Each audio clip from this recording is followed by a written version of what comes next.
about 30 seconds in. So time still doesn't work, Okay. and my eyes are failing me already. So, Okay, that's, I mean, worth noting. Hey, but you know what? We're gonna make it to 2023, and that's something. I mean, probably, most likely, but you can't rule it out. You just hear Um, Dude, the Germa thing where he's like, okay, so you record the alien and you like sit him down and you're like, look, and you show him the memory that he just had, and he just fucking goes, and his brain explodes. You know what I mean? Like, I'm fucking sitting here watching a room of people on my screen in front of me while listening to that room, and I'm just I visually and auditorily am here in what these people are doing from here in whatever YouTube video I'm watching. You know what I mm-hmm. mean? Like, oh my gosh, where are we? We're in a weird time to be alive. That's where we I are. know we're everywhere, and it's one of those things. It's like the dystopian novels where it's like it's so commonplace that it's not seen as weird at all. Well, it's not just that. The one of the ones that I keep coming back to, and we'll probably end up recording what I'm about to say because it's one of those like prophetic kind of like. But the reason that it doesn't seem like anyone cares anymore. I I recently read a study, and it was they started asking people in 1937. I think. Don't hold me to the year. But this guy walked out in the streets and he just started asking people, as a psychologist, sociologist person, he just asked everyone he met, do you think that humanity will ever get to a point where there's no wars anymore? And people in 1937, it was like 8 out of 10 people said yes. And another person's taken this mantle up and started asking what everyone he knows, and it's it's a resounding 91% better statistics. 91% of people say no. Isn't that interesting? It's easy to come to it's easy to convince yourself that that's possible when you you only surround yourself and only interact with your group, with your close knit on from every single day. You really cut to the core of it. I'm proud of you. But Yeah, the no, problem is the that problem now now is we that have access to every I have tragedy I have that happens. I have um I don't want to say interfaced with, even though that's a good word, but I have, if you know 150 people, if you have interactions with 150 people and, conversations and you talk to them and shit, and like, that many people, like, that's like right on the edge. For some people it's less, for some people it's more, but it's like you can't keep up relationships past that point Hmm. because it's just too There's a much. name for that number. I don't It's remember who too did it, much. but Yeah. But it's just too much for a human. You can't keep up those relations and know everybody's name and birthday and the way they interact what with things. Like, it's just one of my theories is that the smaller your close knit group of friends are, the more empathetic you are likely to be toward a stranger hmm. I think because you have space in your circle to hmm, let someone kind of you have an open variable slot slots. in the voice channel. Yeah, Yes and and no. people can come and go. But I The, I really the I reason feel like that that's how it is for me personally. So I feel like I'm the pretty reason that biased number's a about how I thing think is, about it. yeah, I was gonna say that the reason that's the reason that number's a thing is because you just can't keep up with anything past that. But I don't feel like that has anything to do with somebody that you may never meet again in your entire life and how you act toward that. You know what I mean? I mean, obviously, other relationships with people affect that and influence that, and what you take away from those experiences. But at the same time, it's like, I just think it affects it. I don't think it's a yeah, telltale sign. because if you and me had a voice channel, now this is just me getting to this point as you do talking about. But if you and me had a voice channel like that, then we'd only ever be there, and it'd be probably worse for us. The same way you need somebody in your house to convince you to socially interact with other people. It's not entirely true. Yeah. I know we have to start branching out with other stuff, and it's fun to do stuff, but at the same time. But that being said, this is also Discord, and it's fun. So now I'm kind of on the fence, and honestly, we spend so much time doing this. I think it's kind of nice. Um, I was trying to tell you. I wanted to tell you the other night when you were drunk. It was just a random. It was a random ADHD thought, and then you just kept going and going and going, and I dropped it. But I do want to say, because I've thought about it a few times since, that at this point, if either, because you were talking about basically you were just talking about that, at some point you're gonna die kind of thing, and with the comment I wanted to make, and that I'm making now, is that if you or me were on our deathbed, we're the type of friend in each other's lives that will be the person sending and receiving memes to the other person on our deathbed. Mm-hmm. You know what I mean? It's true. I'll get a message that you're fucking in the hospital on your deathbed, and I'll try to shoot you a few memes. You know? That's what I'm saying. So it's like it's a great relationship to have, and I don't know. To be honest with you, Air, I haven't experienced much death in my life, but I understand. God damn. I understand. Sorry, that wasn't a response to you. It was just a reflection. Yeah, I got that. Even as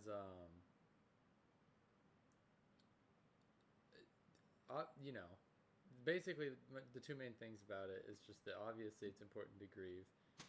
Even taken from the word of Jesus here. Obviously, you gotta take your time to grieve and stuff, but also at the same time, I feel like I'm in a weird place with it where it's like, yeah, okay, you know. I didn't hear what you said. I'm sorry. Spaced out for a second. I'm not gonna lie.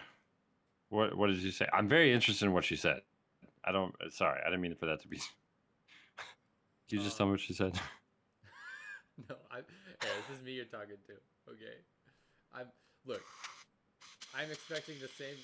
I'm expecting the same courtesy taken on me in conversations, and I'm expecting the same care and babysitting. Oh, hours. of course. I'm expecting the same care and babysitting hours returned back to me in the near future. What were we talking about? Oh,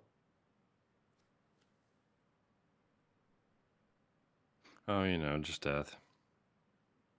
Yeah, I got that. As soon as I start talking, you're gonna remember it. No, I do remember it.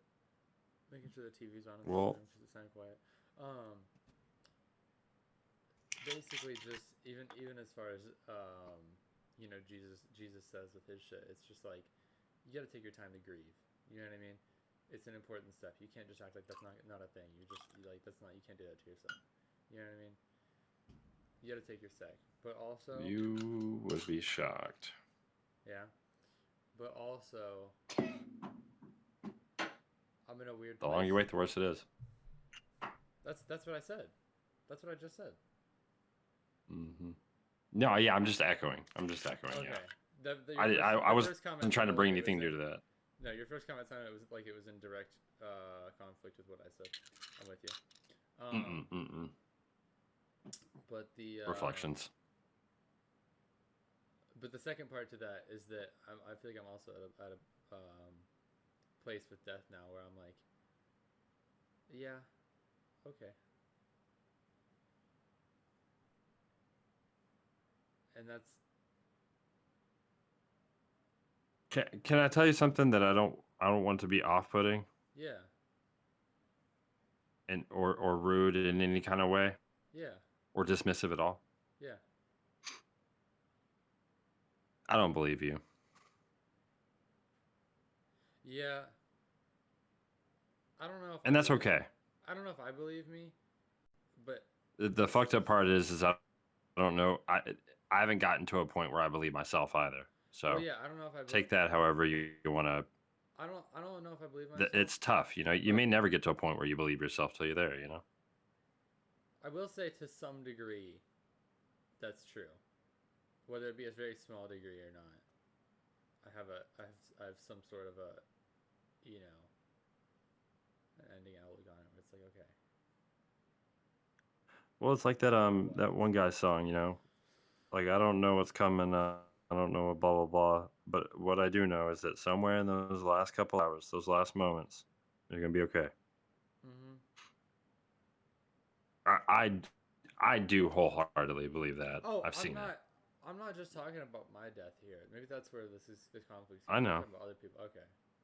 Mm-mm. No. Okay. Yeah, no, I know. Um. I used to Yeah. I used to take a shot for all the people I lost the year. Yeah. I haven't been able to do it in 3 years. Too many. It's too many. Oh. Shit, if I took a shot for all the people I lost this year, I'd be joining them. This is gonna be the weirdest tie-in ever to the conversation. But I watched this one stupid YouTube Shorts podcast. The guys sitting there, whoever they are, like the fucking not B, not C, not D, not E, but like F list celebrities sitting down on like some stupid podcast. You know what I mean? Just like some random internet people kind of thing that have some stuff going on. And oh, that's the alarm. That was when I thought you'd call me. You set an alarm for when you thought Seriously? I'd call you? Yeah. Because you're what, to make yourself get back here? Yeah. I And wasn't terribly far off. I mean, I set that when you left earlier. So I mean, 15 minutes. I mean, right? and this is on one of those alarm clocks that doesn't have. It's just the spinny. You know what I'm saying? You just got the one line, and you got to line it up somewhere on the. You know what I'm talking about? Mm-hmm. It sounded Like physical. Yeah. It's got its physical bells, Yeah. and then you got to rotate the little red line to be somewhere in that hour, but you can't set it for an exact time. Uh-huh. I find those alarm clocks really nice because I don't deal in exact times anyway, so it's perfect. Never. Well, it's funny because I always pick an exact time, but I never deal in them. Like I always set the alarm for No. like. Always set. It's arbitrary. Yeah. The time doesn't matter. That's what I'm saying. It doesn't matter. I always set the alarm for the 27th minute, the 37th minute. That's what we were talking the other day, and I was like, oh, like numbers that I like don't work here, and you're like, yeah, you know, because it's like. Mm-hmm. And also, in a large portion of the numbers we do deal with is time. But yeah, like it doesn't matter. It doesn't matter if it's 27 or 37 or whatever. Like I'm just dealing in half hours anyways. I'm gonna be able to burn or efficient that time to be late the same way. Either way. You know? Mm-hmm. I'll be consistently late the exact same way, whether I have that extra ample time or whether I'm behind schedule. Oh shit! Speaking of that, right now is the minute when I usually play my last song of the last year. Okay. Oh shit! Anyways, Specifically at the 43 mark. okay. I gotta press play on this. Oh, you have to press. Do you want to hear it? Do you want me to? Go ahead. Yeah. Give it to me. This is what I consider my year to have sound like. This is the vibe of the past year for me.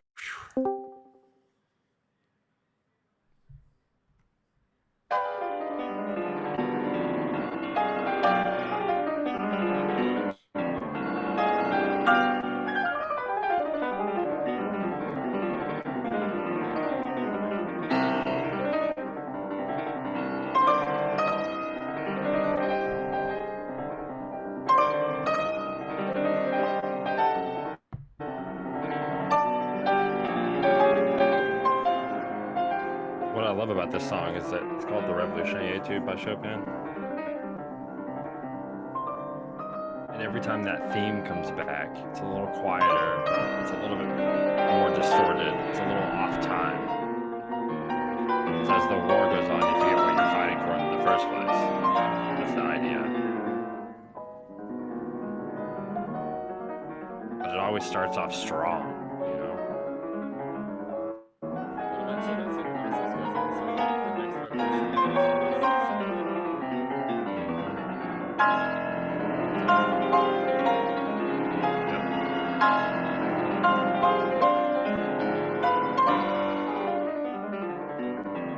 You'll hear it sounding drunk in a second. I love this song so much.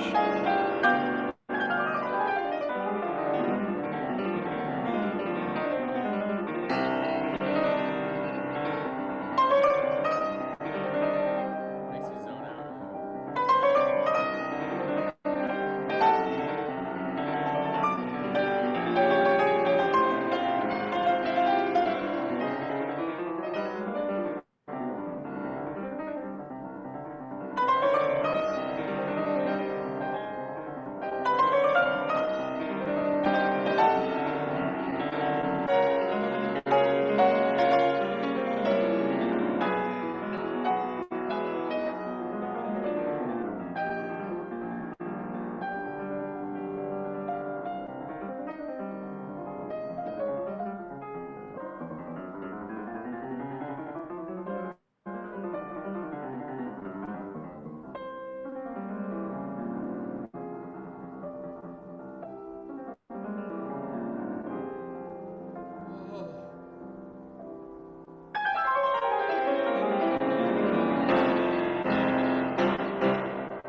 written?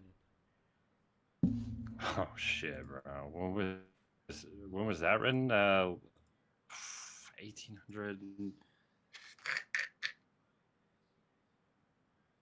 God. Let me look it up. I think it was like, I'm pretty sure it was like 1827. Hold on, give or take.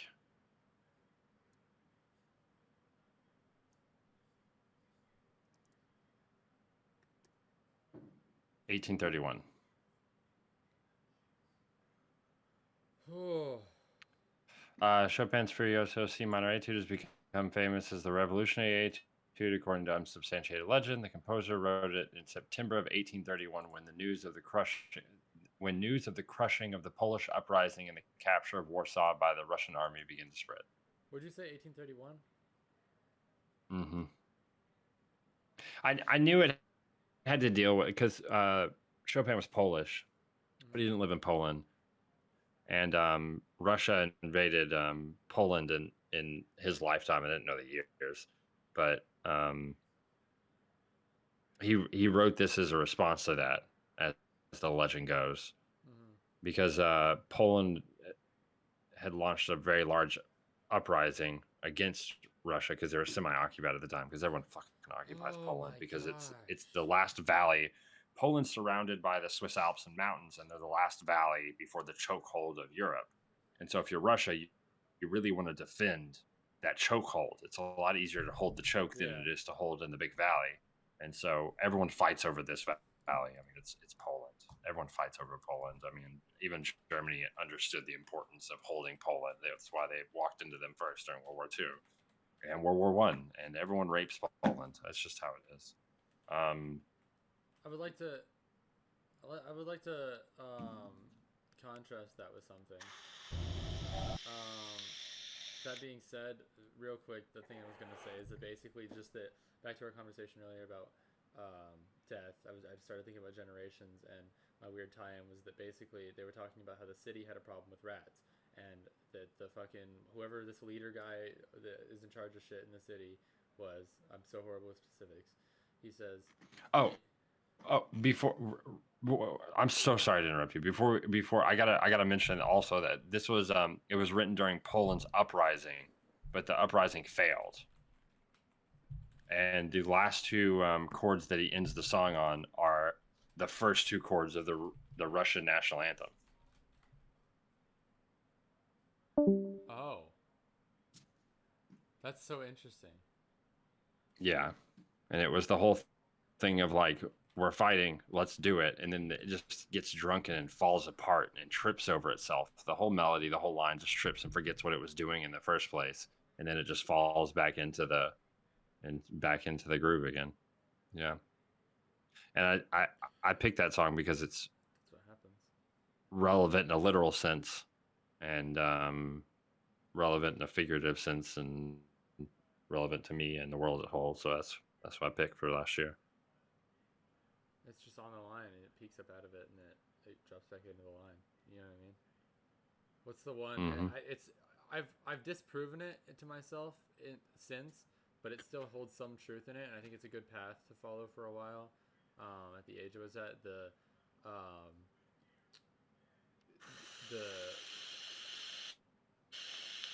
good times or hard times make hard time makes strong men make good times make weak men, and weak men make hard times. That one. Mm-hmm. And it's like, yeah. Anyway, so basically the city has a rat problem. The dude's like, hey, I'll hire somebody for a bunch of money to like solve the the rat problem, sewer rats and shit, just rat all over the city, whatever it was. And so they're just on this podcast, they're talking about whatever it is. But one of the guys is like, oh, I solved it for him, because he says, so what you do is you just get a fuck ton of cats, just a bunch of cats, and so I get a bunch of cats, and neuter all of them so they can't reproduce, and then set an absolute shit ton of cats loose in the city, and then they can't reproduce, so they'll just die off. And so the other guy's like, so you're just you have a generation of cats in the city to get rid of a generation of rats. And he's like, well yeah. And he's like, what would you rather have, all the nasty sewer rats in the city or the cats? And like both, like it'll just get rid of the problem. It's like sending that lady who like keeps eating the bigger and bigger animals after them, but like you just neuter them so they just die. I'm like, whoa, you know what I mean? You send a whole generation of cats after them. That was the whole thing. All right, here you go. We have time for this before your New That's Year's. what we tried to do with mosquitoes. It says 8 minutes. Do we have 8 minutes? Am I allowed to do this in response to what you did? You can say no. Up there, you go around every hour and a half. Time after time after time. This is Russell Schweikart got back. I don't know if you need to leave, just tell me you're gonna leave. But Russell Schweikart got back from space and wrote this, and this is a reading of it. My favorite reading of it. Time after time after time. You wake up usually in the mornings, and just the way that the track of your orbits go, Yeah, I've you heard this wake up before. over the This is the Mideast, astronaut guy? over North Africa. As you eat breakfast, Yeah. you look out the window as you're going past, and there's the Mediterranean area, and Greece, Why and does that Rome, even matter? and North Africa, and the Sinai, the whole area. And you realize that in one glance, that what you're seeing is what was the whole history of man for years, the cradle of civilization. And you go around down across North Africa and out over the Indian Ocean, and look up at that great subcontinent of India, pointed down toward you as you go past it. And Ceylon off to the side, Burma, Southeast Asia, out over the Philippines, and up across that monstrous Pacific Ocean. Vast body of water. You've never realized how big that is before. And you finally come up across the coast of California and look for those friendly things. Los Angeles and Phoenix and on across El Paso. And there's Houston. There's home. And you look, and sure enough, there's the Astrodome. And you identify with that, you know? It's an attachment. And down across New Orleans, and then looking down to the south, and there's the whole peninsula of Florida laid out. And all the hundreds of hours you spent flying across that route, down in the atmosphere, all that is friendly again. And you go out across the Atlantic Ocean and back across Africa. And you do it again, and again, and again. And that identity, that you identify with Houston, and then you identify with Los Angeles, and Phoenix, and New Orleans, and everything. And the next thing you recognize in yourself is you're identifying with North Africa. You look forward to that. You anticipate it. And there it is. That whole process begins to shift of what it is you identify with. When you go around it in an hour and a half, you begin to recognize that your identity is with that whole thing. And that makes a change. You look down there, and you can't imagine how many borders and boundaries you crossed again and again and again. And you don't even see them. At that wake-up scene, the Mideast, you know there are hundreds of people killing each other over some imaginary line that you can't see. From where you see it, the thing is a whole, and it's so beautiful. And you wish you could take one from each side in hand and say, look at it from this perspective. Look at that. What's important? And so a little later on, your friend, again those same neighbors, another astronaut, Like, damn. the person next to you goes out to the moon. And now he looks back and sees the Earth not as something big where he can see the beautiful details, but he sees the Earth as a small thing out there. And now that contrast between that bright blue and white Christmas tree ornament and that black sky, that infinite universe, really comes through. The size of it, the significance of it, it becomes both things. It becomes so small and so fragile, and such a precious little spot in that universe that you can block it out with your thumb. And you realize that on that small spot, that little blue and white thing is everything that means anything to you.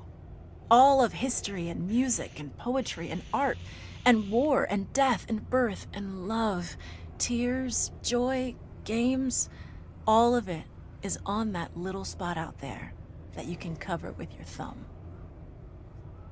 And you realize that that perspective, that you've changed. that there's something new there. That relationship is no longer what it was.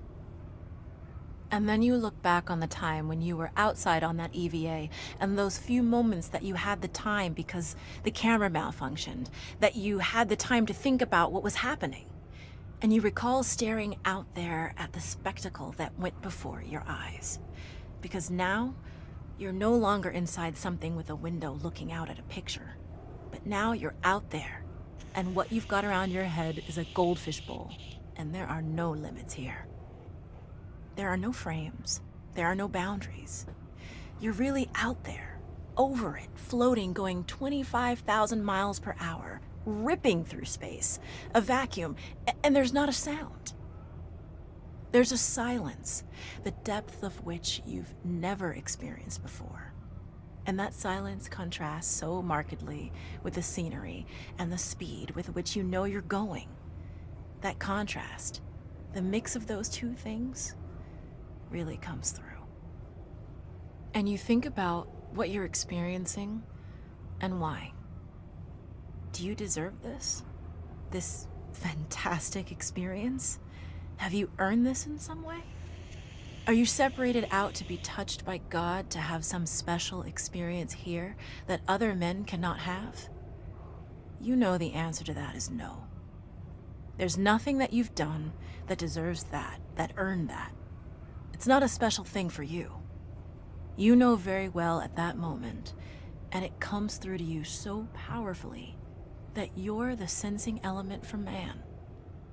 You look down and see the surface of that globe that you've lived on all this time, and you know all those people down there. They are like you.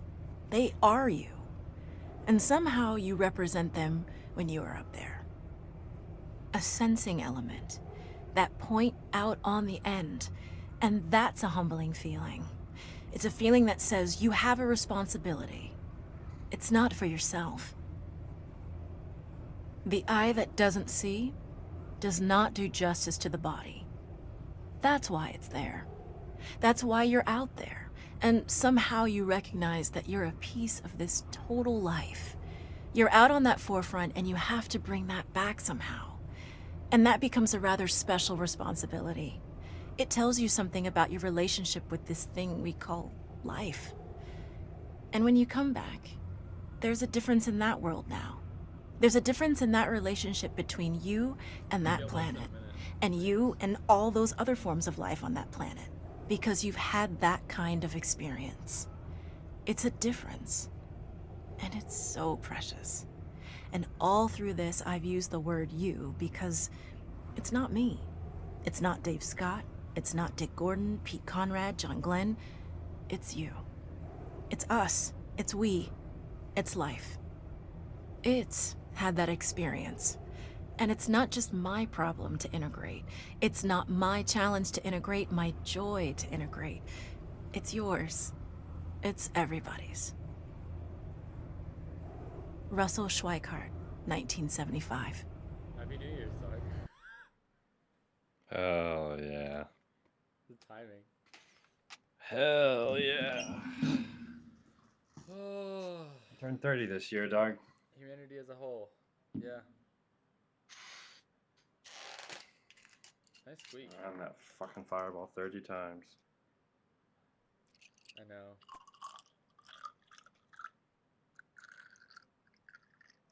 Hell yeah, homie. I got my water bottle ready. Oh, that's the end of the bottle. Coconut.com.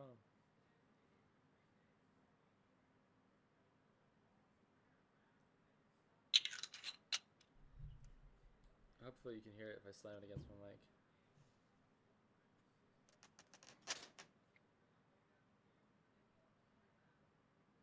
Oh.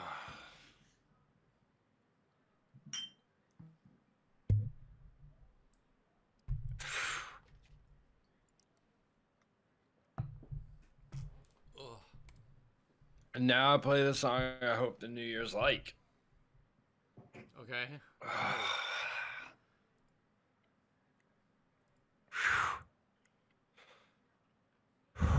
Okay.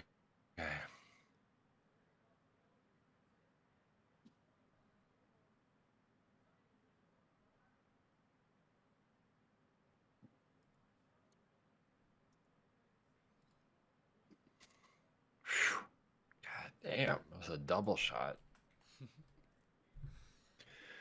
Okay, where did I put it? Give me that song, Funky Man. Oh gosh. How's the new mic doing? My new mic. Doing well? Could be better. What? Oh, it sounds good. Yeah. Okay. When you talk, there's still a psh in the background. Like it's Okay, cool. We it's can fix cutting that. it out normally, but when you talk, you can hear the noise. But I found out I can reduce that a good little bit, and I have it on top of I have it on top of my tiny little copy of The Art of War by Sun Tzu. You know? okay, where's bot commands? Yeah. Of course, you have a copy of that. You ready? I keep it right next to my desk for whenever we're playing Hunt. Yeah, go ahead. This one's called "On a Hymn Song of Philip Bliss." One more time. On a Hymn Song of Philip Bliss. The backstory of this song is that David Holsinger was an immigrant, and he moved to the U.S. far before his family did, and then he paid for them to come over. And as he was waiting for the ship to come in that carried his family, it sunk in the harbor, and his entire family died. Oh. And he went out with the crew to try to help save as many people as he could, even though he knew he probably wouldn't find his family there. And upon realizing that mostly everyone had gone, he thought of an old hymn that he found a lot of comfort in, and it's the "It Is Well With My Soul" hymn. And then he composed a whole piece around it. And this is called "On a Hymn Song of Philip Bliss." Okay.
There you go, Doug. That's also, because you know I'm a sentimental man. That's also the last piece of music I played as a French horn player in high school. Oh.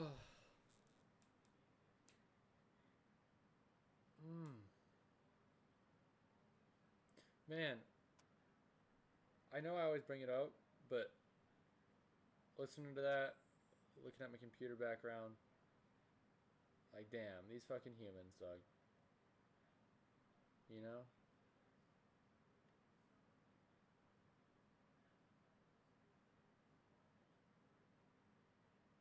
I heard you leave the room. I know that door very well. Surprise! Welcome back. What are you doing? What are you staring at? Your head's down.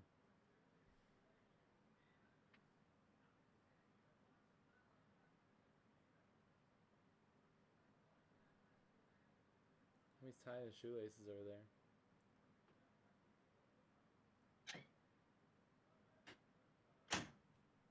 Oh, snap shut. Yes, sir. Alright, that's it.